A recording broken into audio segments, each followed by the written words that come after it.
Today on Thrive Loud with Lou Diamond. Pick yourself up, brush yourself off, fix that ponytail, and thrive loud. Hey Thrive Loud listeners, are you down and out during these cold winter months? Is your daily routine getting a little boring? Do you need something that gets you motivated? Well then, get up from what you're doing and get the blood flowing. Hit the gym, go for a hike in the cold, go for a run, do something. And while you're out there, pop in your headphones, load up your podcast app, and get inspired with the amazing content Thrive Loud with Lou Diamond has for you. Us interns at Thrive Loud are working our tails off to pull together these great shows to bring you some incredible content. And you are missing out if you're not listening. Download it, subscribe to it, share the heck out of it on social media. It's great stuff. It's not just about listening. The show is called Thrive Loud, people. So get to it and start thriving as loud as you can by listening to all of these inspiring episodes. Get ready to Thrive Loud with Lou Diamond. Welcome, everyone, to another episode of Thrive Loud with Lou Diamond, connecting you to the most inspiring and amazing people that are thriving each and every day. We have a different type of program for you Thrive Loud listeners today. This is something I have not done in a long time, and this is what I like to almost call a behind-the-scenes conversation. So Thrive Loud listeners, I'm here with Khala Hurd. Khala, how are you today? I'm great. How are you? I'm doing great. For those that are not familiar with Khala, Khala has done many of the voiceover work that you hear on the show. She also was responsible for editing and producing a ton of content in the past. She has helped to kind of orchestrate the way that and the format of how this program has launched into the format that it is, which is a kudos to you. That's me giving applause to Khala. Thank you. Who, along with all of our other Thrive Loud interns, currently, obviously, most people are familiar with Anjali and Sophia. Sophia's doing all the minisodes, like literally like a minisode brigade. There's like 20 of them. I can't keep up. And Anjali's doing all these really funny voiceovers. And Khala was kind of one of our original voiceover folks who took it to a new level. And what I wanted to do today, because people have been asking me, Khala, this is true. They've been asking me, can we talk a little bit about podcasting? And Lou, you've been doing this now. Thrive Loud is approaching 300 episodes, tons of interviews. We have hundreds of thousands of downloads each month, which is crazy, or almost 200,000 downloads a month, which is insane. Yes. We have this big social media presence where we're putting CEOs, New York Times bestselling authors, entrepreneurs, all these different people on the program, and it's great. But we want to kind of talk about what's happening because, Khala, I think we know this. Everybody's got a podcast show. It's true. It's so true. Let's rewind a little bit so the listeners can learn a little bit let's talk about how you came on the program initially, or how we all started working together. And from there, I think we'll start to chat a little bit about the state of where things are going and some of the things that we're trying to connect. There's a ton of millennials. There's a ton of new people entering the workforce. And there's a lot of people who aren't that, who are using podcasting to connect them. And I think it's almost like we need to hit the pause button to try to figure out, how can we connect these people a little bit better? What are things that we can be doing? What do people really want to listen to? Right. So with that long intro, let's give the intros. Let's give a little bit back to your story. How did we meet?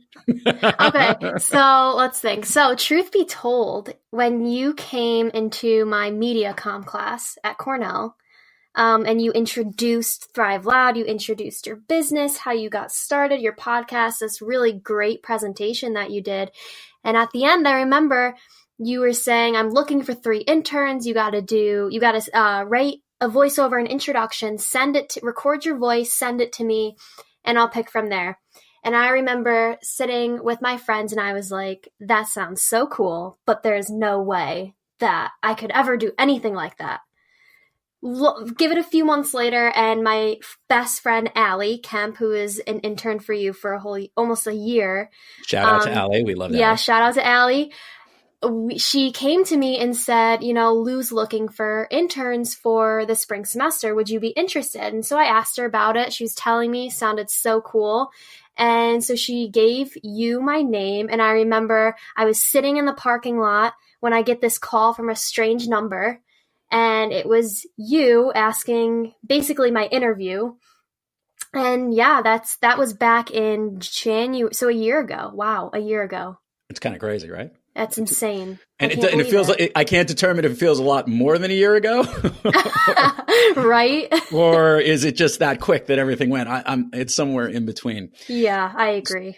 So let's talk about this. This is actually a good point because we've had a lot of people on the program who use podcasts as a new way to communicate. Mm-hmm. And meaning that I actually spoke with a guy that is training his entire sales force how to learn through podcasts. He's actually providing the content for products and information and processes that they have as an internal tool for podcasting. And that's a new way of doing things. I wanted to bring up something that you just brought up. I called you on the telephone. Mm-hmm. How often do you use the telephone? Not very often. To call my mom. Well, when we think about this, is that something that I know that you and your generation and probably those about 10 years above you are able to get through the day without ever speaking on the telephone. Mm-hmm. Yet there's a huge world of people that you do business and actually like to speak on the telephone. Now, obviously, I wanted to speak to you directly, and we could have done it in a video format or a chat.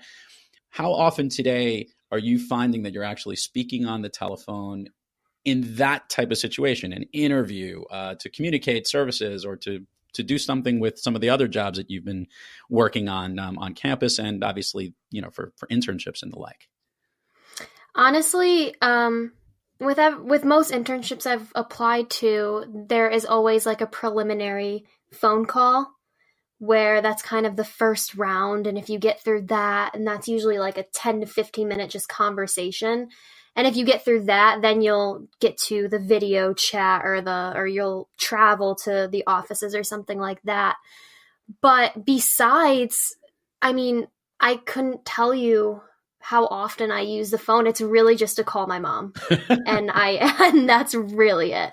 Besides those interviews that, they don't happen all the time, but besides that, and I was talking to my friend about this the other day. It's almost weird because we almost miss the telephone calls. You're using texting all the time, and it's so hard to actually understand what the other person is saying over text. And we miss being able to talk on the phone and hear someone else's voice. So we'll actually start calling each other more often, just so a 2-minute conversation doesn't take 20 over text. But I know a lot of people my age especially don't really think that way. Well, that's actually a great point. The text actually ends up taking longer in that incident. Look, it's great to be able to say, I'll be home in 20 minutes. Hold on, I'm in class. I can get back to you later. Mm-hmm. And it's a quick message, and picking up the phone to speak to someone there is silly. However, in some of these cases, these back and forth conversations go on and on and on, and a 2-second phone conversation would actually solve the problem. Exactly. So here's something that we found interesting. I had conversations with the other interns and previous people who've been on the show, and some of the folks who you're familiar with from the Turnkey podcast production crew. And they actually said that podcasting and helping to record their voices or having to do these interviews has improved the way that they actually speak on the phone, the way they speak in person, because you're right, they're not speaking that often during the day, and it's actually practicing and strengthening that muscle. What's your thoughts on that? Oh, I completely agree. I kind of like to think that I have two voices. There's the voice that I use with my friends that's just like really low, relaxed, like not a real voice, I would say. And then there's my voiceover voice and my podcast, and my interview voice and my theater voice, and they're kind of all the same thing. And it's definitely a totally different kind of voice, and it's a different feeling too. You're speaking more forward.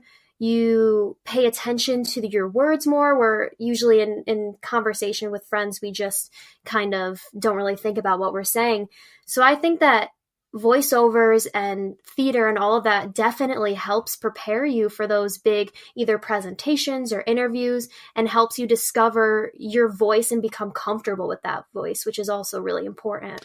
There's a communication professor at another university that is actually using podcasts as a means for their students to practice their interview skills. So That's so it's cool. they actually have an assignment. And I think, as I understand it, the professor pre-recorded the questions with ample amount of spacing. And the students then get on and actually have to respond and record their response as they hear that question. So the question might be, tell me what you're thinking about doing this summer. And the response will come out. And then they're listening back to it. They're trying to understand pitch, speed, making sure they're clear, avoiding the likes, et cetera, things that we do in regular conversation. And a great way to actually do it. And by the way, we are right now using a tool that's called Zencaster, and we can actually see the intonations in our voice. So we can see when we're too loud, when we're too low, or it's too choppy and it's too quick together. It's actually a great way to visually improve the way we sound. Yeah, absolutely. Pretty cool stuff, right? Anyway, so let's talk about this from your end of it. How often do you listen to audiocast, podcast, music? What's your audio intake? Because I want to hear it from your perspective, because we were obviously, when you were working on the show, you were doing a tremendous amount of information dealing with listening to the show. What's it like today? So I'll be honest with you, I don't listen to much podcasting. It's really just yours. Just because I'm definitely more of a music person. I am listening to music 24/7, whether I'm walking to class, whether I'm doing homework, no matter what, I'm usually almost always listening to music.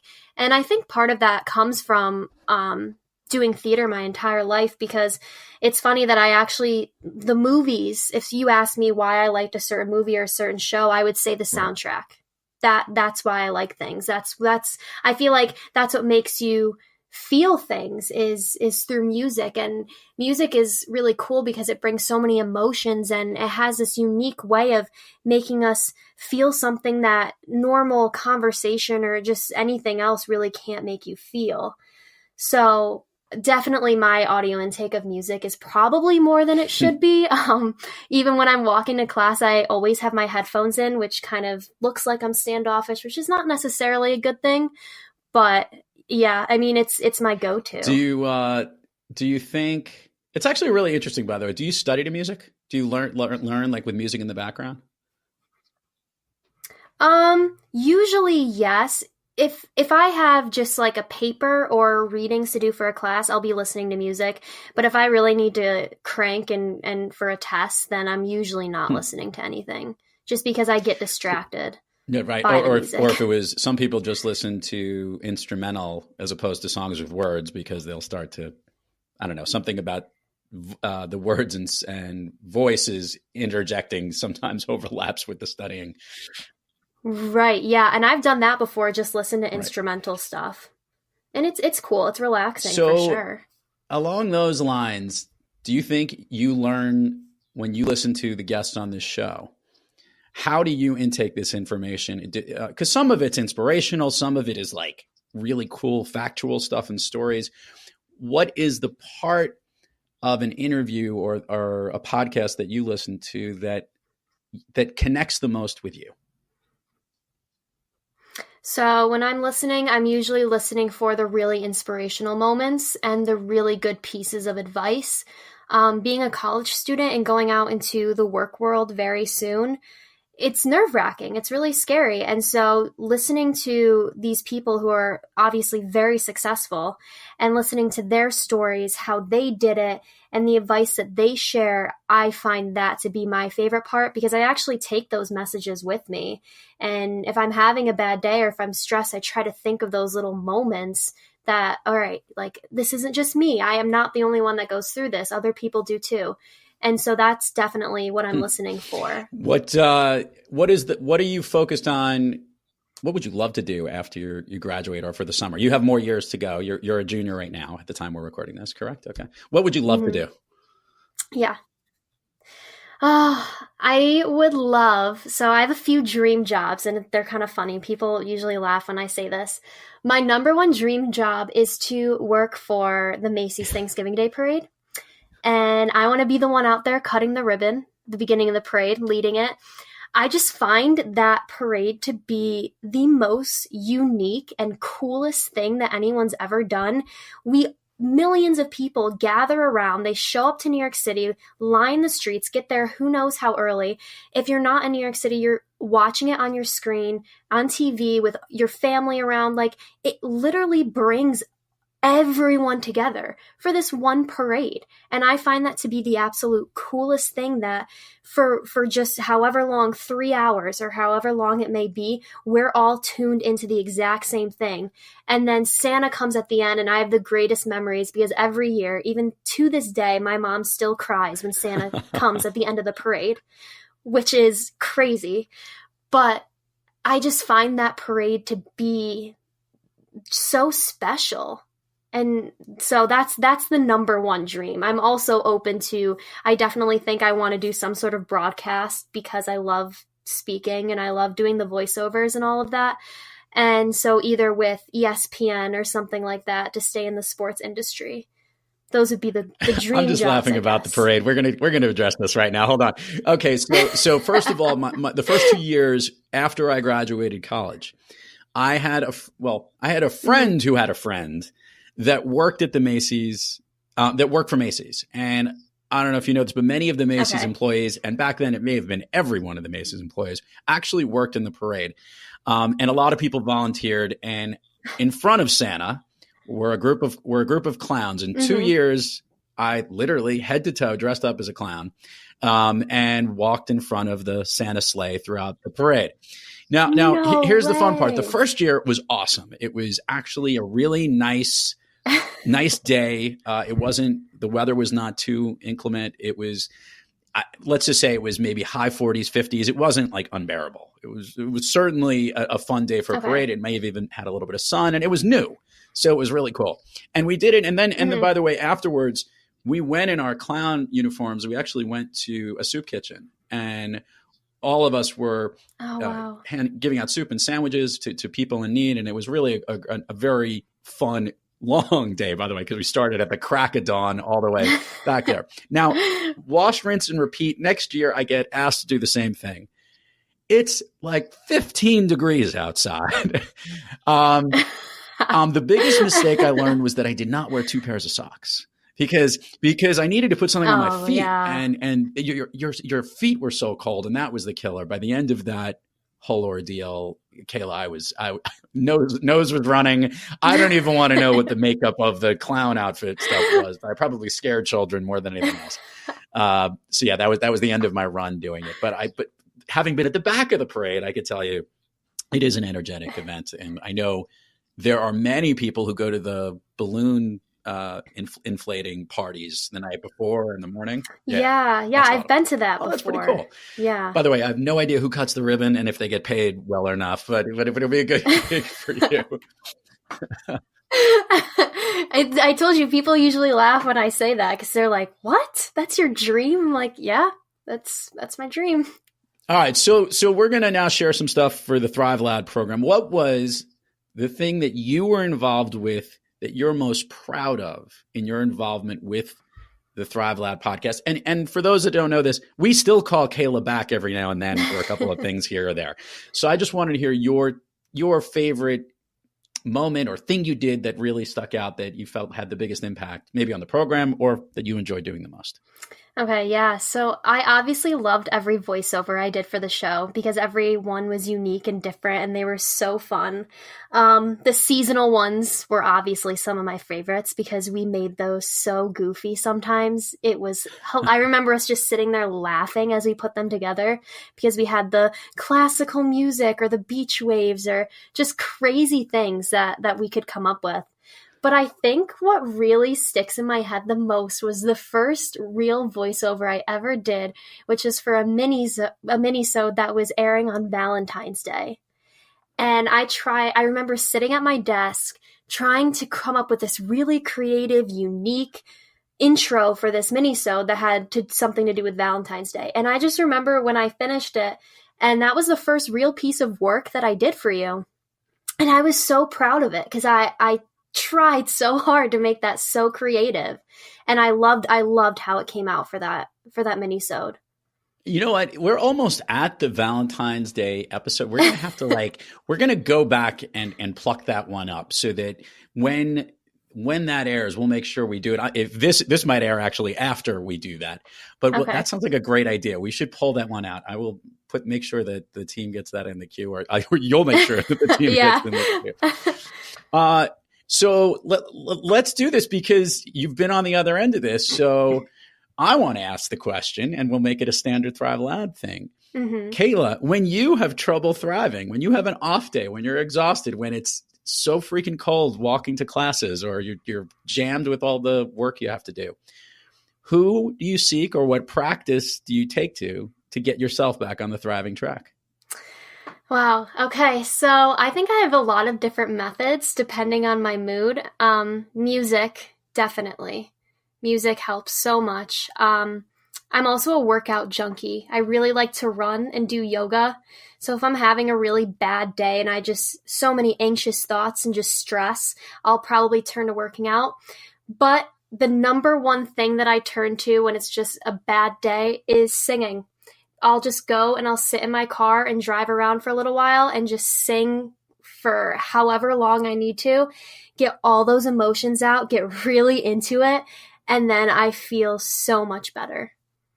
Okay, so this is what they call the volleyball setup. I knew it. So the Thrive Loud listeners need to know this, that actually the first time, when Kayla mentioned that she had submitted a there was a whole bunch of people that we had first semester, and Kayla didn't go for that. And when she asked to do it, she actually had some other tape and videos of her performing.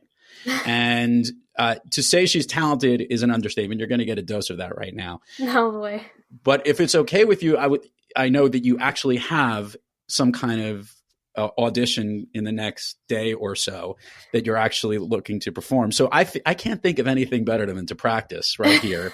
You got a quality microphone. You have an ample listen to audience. Could you share with the audience a little bit of how you like to sing or what you'd like to sing?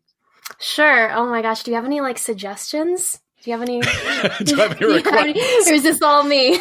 This is all you. So, well, what are you going to do for the audition this week?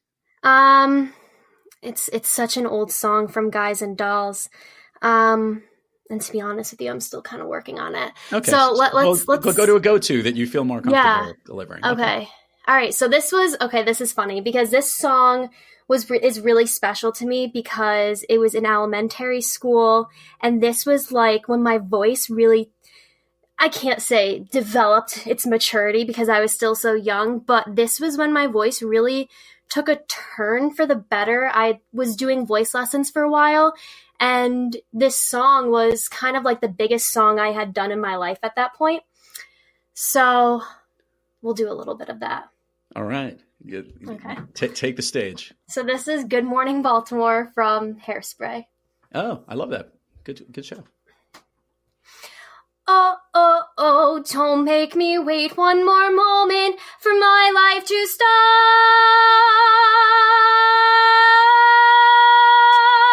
I love you, Baltimore. Every day's like an open door. Every night is a fantasy. Every sound's like a symphony. And I promise, Baltimore, that someday when I take to the floor, the world's gonna wake up and see. Gonna wake up and see Baltimore and me. Get out of town. Hold on one second. There we go. Here's one applause here. Hopefully other listeners are as well. Thank you. I am so glad we did that with a supercharged microphone, as my ears just went through there. I know, right? I had to take my earphone out. That was awesome. That was really great. That was spectacular. Thank you. Thank you. Okay, so now for Thrive Loud listeners, we are always about those that are thriving in their lives, their business, and their passions. And Kayla, well done. Tapping into that passion right now in the middle of the afternoon, by the way, and tapping into this here. Thank you so much for sharing that. That was great. That was really good. Yeah, thank you. Thank you. Unbelievable. I do like that musical, by the way. I think I've seen it a couple of times. It's a good one. It is a good one. It's definitely a classic. Do you want to sing more often? Like, do you ever think about singing even professionally?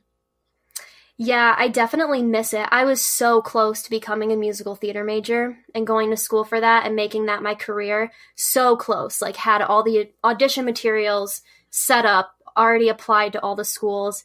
And then I chickened out, to be honest with you, because I was like, oh my gosh, I'm never going to have a steady career. It's such a scary business to go into because you just spend every day auditioning until you book something. And then when that run ends, you're back in the same spot again. But I think this is going to be my first audition in almost 3 years for a show. And it's definitely because I just miss it so much. And you don't really realize how important something is in your life and how much it makes you who you are until you don't have it anymore. So that's why I really want to get back into it and start doing more and singing more, performing more, just because it makes me so much happier. Well said, Khala Hurd. I mean, when you think about it, who knows? Maybe it's all of these people who follow their passions each and every day on this show that you've been listening to that said, you know what, why the hell aren't I doing what I do? And that's what you're supposed to do, right? I mean, look, right. You are right. It is challenging. It's all of that. But if you know that it makes you happy, then that just makes it great anyway. And that's what truly connects with people, right? I mean, exactly. I was smiling the entire time I was listening to it. So I'm sure our listeners were too. And now she's embarrassed, people. I know. All right. It's okay. So here's what we're going to do, because we could shuffle around this show any way we want and finish however we'd like to. But I just still want to know, if you could, we'll do this, maybe this first. Khala, what's your all-time favorite movie? All right.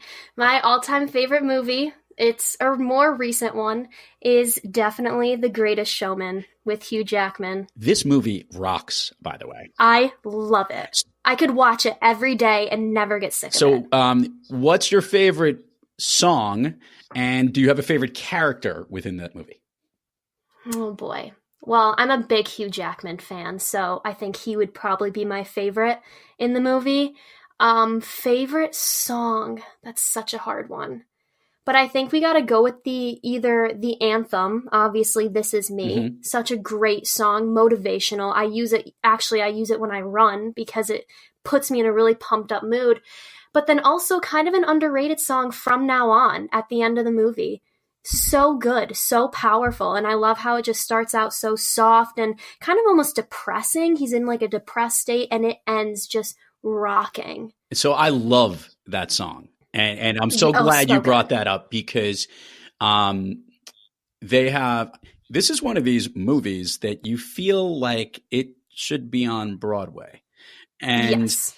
You can see them performing that song and stomping the chairs and, doing the routine of the dance that they do at the bar or whatever it is, but singing that song. It's really, it is right. It's exactly that. It's starting at the bottom, which is what happened to the guy. He lost everything, lost the circus, lost his wife and his kids, and needs to get his priorities straight. And, all this stuff has failed him, but here he is. Now he wants to bounce back. And here he is with those people that are most important to him. And from now on, he's going to get his priorities straight and all that. So I couldn't agree more. It's a phenomenal song and a great moment, and not surprising that you would like that. Yeah. Khala Hurd, this has been awesome. See, you thought we were just going to catch up, have a chat. We talk about social media, we talk about podcasting, but we're actually talking about all of this. And you turned out to be a spectacular guest, which is not surprising because you're a spectacular person. So. Thank you so much. Khala, give us what should we should look out for you. Hopefully you continue to follow your dreams and keep singing. Hopefully we'll get a chance to get a couple more voiceovers out of you. Maybe we'll do a combined one with you and Angeli, something coming up. I've got some ideas for that. And any last messages you'd love to give to the Thrive Loud listeners? I don't know. I think my one thing that I have written on my wall that I'm going to leave with you guys is, if you have a bad day, and this is more for women, but if you have a bad day, pick yourself up, brush yourself off, fix that ponytail, and thrive loud. We're going to end the show on that note. Thank you, Khala. This has been awesome. Thank you. And to all the Thrive Loud fans out there, thank you for joining us. Until next time, keep thriving onward and upward. And remember, be brief, be bright, be gone.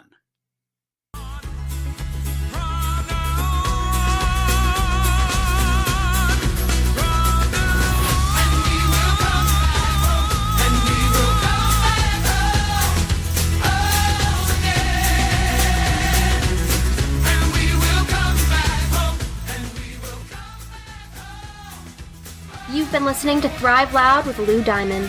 Now that you've heard this amazing episode, you really need to subscribe and hear all our episodes. Head on over to thriveloud.com and subscribe on whatever platform you listen to your podcasts. And make sure to follow us on Instagram, Facebook, Twitter, and LinkedIn at Thrive Loud. Thanks for listening.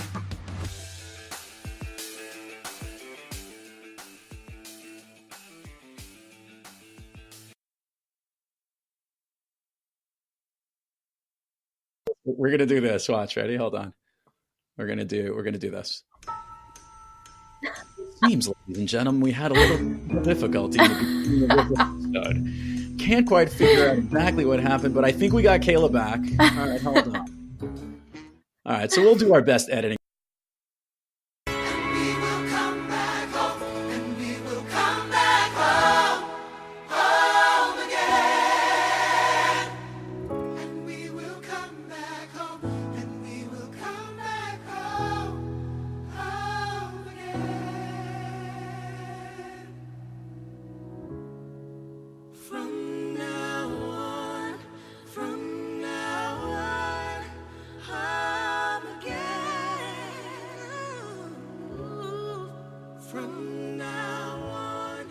From